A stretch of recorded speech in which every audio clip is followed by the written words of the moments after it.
عالم کیا ہے کہ وہ سرکار مفتی اعظم رحمت اللہ تعالی علیہ جن کو لوگ دعوت دے کر بلاتے ہیں، آپ تشریف لے جاتے ہیں، لوگوں کے ایمان اور عقیدے کی حفاظت کرتے ہیں، لیکن ایک دور ایسا آیا کہ شدید تحریک چلتی ہے، شدید تحریک جب چلی لوگ مرتد ہونے لگے، مفتی اعظم کو خبر ملتی ہے، شیر بشے اہل سنت کو اس بات کا علم ہوتا ہے، تو وہ شہزادہ جو لوگوں کی دعوت کے اوپر جاتا ہے، کسی جگہ پر پہنچ جائے تو وہاں پر جانے کی بنیاد پر استقبال ہوتا ہے، لیکن جب لوگ کفر کے اندر گرفتار ہونے لگے تو اب تاجدار اہل سنت کو کوئی دعوت دے کر بلانے والا نہیں ہے، کوئی اسٹیج لگانے والا نہیں ہے، کوئی نذرانہ دینے والا نہیں ہے، لیکن میرے مفتی اعظم 10 کلومیٹر 12 کلومیٹر یہ بڑھاپے کے عالم میں چل کر گاؤں میں جاتے ہیں، وہ گاؤں میں جہاں پر ہندوؤں کی طرف سے اعلان ہو گیا ہے کوئی بھی مبلغ اسلام آئے ان کو چاول نہ بیچا جائے، ان کو تیل نہ دیا جائے،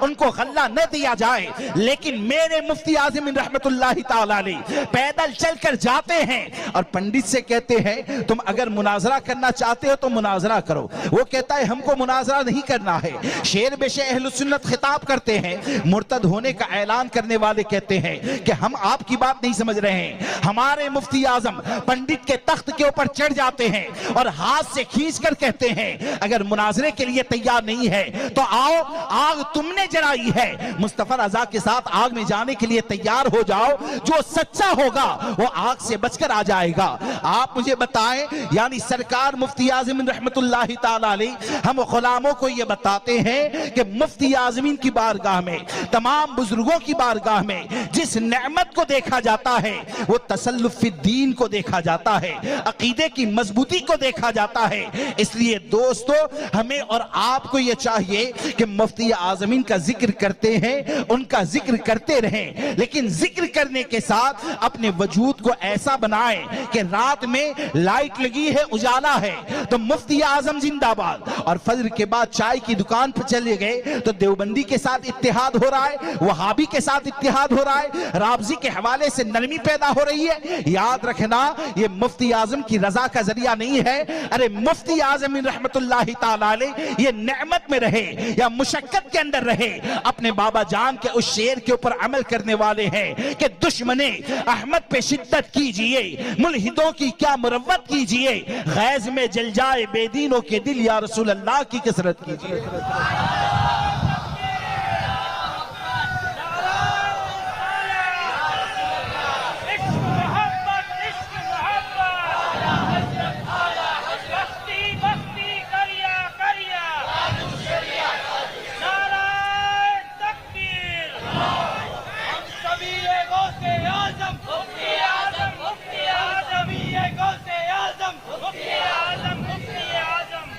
اس لیے ہم کو یہ بات سمجھنی چاہیے کہ سرکار مفتی اعظمین رحمت اللہ تعالی علیہ کی تعلیمات پر عمل کرنا یہ اللہ رسول عز و جل و صلی اللہ تعالی علیہ وسلم کی بارگاہ سے کی قربت کا ذریعہ ہے، تو ان کی تعلیمات پر عمل کرنا چاہیے، تسلف فی الدین اختیار کرنا چاہیے، اور ان لوگوں نے عقیدے کی مضبوطی کا درس دیا، یعنی ان کے ذریعے جب تسلف فی الدین اللہ نے ہم کو عطا فرمایا تو یقیناً انہوں نے عقیدے کا تسلط دینے کے ساتھ اس تسلط کو کیسے بچایا جائے وہ تعلیم بھی ہم کو عطا فرمائی۔ وہ تسلط کیسے بچائیں گے؟ آپ اپنی مرضی سے کسی کو بھی سن کر اپنے عقیدے کو بچا لیں گے، رابضیت سے اپنے آپ کو بچا لیں گے۔ آپ ذرا غور کریں کہ سرکار مفتی اعظم رحمت اللہ تعالی علیہ سرکار اعلیٰ حضرت 1400 سال کے بزرگوں نے ہم کو ایمان اور عقیدے کی حفاظت کے لیے جو طریقہ عطا فرمایا ہے وہ طریقہ کیا ہے؟ وہ طریقہ یہ ہے کہ ہمارے کان سنے تو اہل سنت کی آواز کو سنیں، ہم اگر کسی کی صحبت میں بیٹھیں تو سنی کی صحبت میں بیٹھیں، محتاط علماء کی آواز کو سنیں۔ اب آج کا وقت کیسا ہے کہ آج کے وقت میں آپ یہ کہہ سکتے ہیں کہ سوشل میڈیا یہ اتنا بڑا فتنہ ہے جو آپ کو تعلیمات مفتی اعظم سے دور کر سکتا ہے، اعلیٰ حضرت کی تعلیمات سے دور کر سکتا ہے۔ جب امام احمد رضا نے ہم کو یہ بتایا کہ بد مذہب کی کتاب پڑھنا یہ ناجائز و حرام ہے، گستاخ گستاخ صحابہ گستاخ رسول کی تحریر کو پڑھنا یہ ناجائز و حرام ہے، جب کتاب کو پڑھنا یہ ناجائز و حرام ہے، تو ایک رابضی اگر پوسٹ ایک صفحے کی بنا دیتا ہے اور گجراتی میں بنانے کے بعد اگر سوراشٹر میں گھمانے لگے تو کیا ایک صفحہ پڑھنا تمہارے لیے جائز ہو جائے گا؟ آپ ورکشاپ کے اوپر اگر انگلی گھماتے ہیں اور امیر معاویہ کے بارے میں کیا کہہ دیا، آپ نے کلک کیا، 2 منٹ سننے کے لیے تیار ہو گئے، تو آپ مجھے بتائیں کہ آپ جو مسلک اعلیٰ حضرت کا نعرہ لگاتے ہیں، سرکار مفتی اعظم کی محبت کی بات کرتے ہیں، تو اعلیٰ حضرت نے، مفتی اعظم نے، حضور تاج الشریعہ نے، ہمارے بزرگوں نے جو عقیدے کا تسلب عطا فرمایا، وہ تسلب کی حفاظت کے لیے جو وظیفہ دیا گیا ہے، وہ وظیفہ یہی ہے کہ نبی سے جو ہو بیگانہ اسے دل سے جدا کر دے، پدر مادر برادر مال و جا سب ان پر فدا کر دے۔ آج لوگوں کی سوچ یہ بنتی جا رہی ہے، حضرت محمد بن سیرین رحمت اللہ تعالی علیہ وہ بد مذہب کو سننے سے ڈرتے ہیں، اور پوچھا جاتا ہے کہ آپ نے کیوں نہیں سنا؟ بولے کہ میں ڈرتا ہوں کہ اس کی بات میرے دل کے اندر بیٹھ جائے گی تو کہیں میں گمراہ نہ ہو جاؤں۔ اور آج حال یہ ہے کہ لوگوں کو اردو پڑھنے کا سلیقہ نہیں، اور رابضی اگر گجراتی کے اندر پوسٹ بناتا ہے تو ہمارے ہی لوگ اس کو شیئر کرتے ہیں، ہمارے ہی لوگ اس کو آگے بڑھاتے ہیں۔ اس لیے دوستو، ہم اس بات کو یاد رکھ کر چلیں کہ امام احمد رضا کا مسلک، امام احمد رضا کی تعلیمات اور امام احمد رضا کی تعلیمات پر عمل کرنے کے لیے ہم کو جن لوگوں نے حکم دیا، یقیناً وہ ہزاروں لوگ ہیں جو کامیابی کے ساتھ قبر کے اندر گئے، اور یقیناً یہ کہہ سکتے ہیں کہ امام احمد رضا سے اگر جڑ جائیں گے اور امام احمد رضا کے نقش قدم پر اگر چلتے رہیں گے تو اسی راستے کے اندر صدیق اکبر کا عشق بھی مل جائے گا، فاروق اعظم کی محبت بھی مل جائے گی، عثمان و علی کی محبت بھی ملے گی، صحابہ اہل بیت کی تعلیم بھی ملے گی، اور یقین کے ساتھ آپ یہ کہیں گے کہ مسلک اعلیٰ حضرت یہ کوئی نیا مسلک نہیں ہے، بلکہ فکر رضا یہ ہے کہ یا رسول اللہ تیرے غلاموں کا نقش قدم ہے راہ خدا، وہ کیا بہک سکے جو یہ سراغ لے کے چلے۔ آج جو حضور تاج الشریعہ کو ہم سرکار مفتی اعظم کی بارگاہ کی قربت کا عظیم ذریعہ جانتے ہیں، حضور تاج الشریعہ کو اعلیٰ حضرت کی بارگاہ کی قربت کا عظیم ذریعہ جانتے ہیں، اس کی وجہ صرف یہ نہیں ہے کہ یہ اعلیٰ حضرت کے خاندان میں پیدا ہوئے، اعلیٰ حضرت کے خاندان میں اور کئی پیدا ہوئے جن کا نام بھی نہیں لیتے ہیں، لیکن یہ کہ حضور تاج الشریعہ کا جو نام لیا جاتا ہے، حضور تاج الشریعہ سے جو محبت کی بات کی جاتی ہے، تو یقیناً حضور تاج الشریعہ کو اپنے جد امجد کی تعلیم کا وہ حصہ ملا ہے کہ میرے تاج الشریعہ نے پوری زندگی فتنوں سے خبردار کرتے ہوئے ہم کو یہ بتایا کہ تاج الشریعہ کی زندگی کا جو مقصد ہے کسی ایسے غیرے کی تعریف کرنا نہیں ہے، بلکہ ان کی زندگی کا مقصد تو یہ ہے کہ جو پیا کو بھائی اختر وہ سہانا راگ ہے، جس سے ناخوش ہو پیا وہ راگنی اچھی نہیں۔ آپ جانتے ہیں تاج الشریعہ کو امام اہل سنت کی بارگاہ کا عظیم وسیلہ کیوں مانا جاتا ہے، حضور مفتی اعظم کی بارگاہ کا عظیم وسیلہ کیوں مانا جاتا ہے؟ کہ آپ ماضی قریب کے اندر دیکھیں کہ منہاجیت کا فتنہ جب اٹھا تھا تو بہت سے بڑے بڑے کہے جانے والے یہ کہتے تھے کہ یہ تو علم غیب کے اوپر ہزاروں دلائل دیتا ہے، مدینہ منورہ کی عظمت کے اوپر بے شمار فضیلتیں بیان کرتا ہے، اس کے رد کرنے میں ذرا احتیاط کرنا چاہیے، اس کے رد کے اندر خاموشی اختیار کرنی چاہیے۔ لیکن میرے تاج الشریعہ نے اپنے ذہن و فکر سے فیصلہ نہیں کیا، بلکہ قانون مصطفیٰ نے جو بتایا وہی تاج الشریعہ اور محدث کبیر نے ہم کو یہ بتایا کہ منہاجی یعنی جو طاہر الپادری ہے وہ اگرچہ علم غیب کی بات کرتا ہے لیکن اشرف علی کو کافر نہیں کہتا ہے، وہ مسلمان نہیں ہو سکتا ہے، وہ عاشق مصطفیٰ نہیں ہو سکتا ہے۔ کیوں کہ مسلمان کون ہوگا جو غیروں کے ساتھ اتحاد کی بات نہیں کرے گا، بلکہ زندگی کے ہر موڑ پر یہی کہے گا کہ انہیں جانا انہیں مانا، نہ رکھا غیر سے کام، للہ الحمد میں دنیا سے مسلمان گیا۔ السلام علیکم ورحمت اللہ۔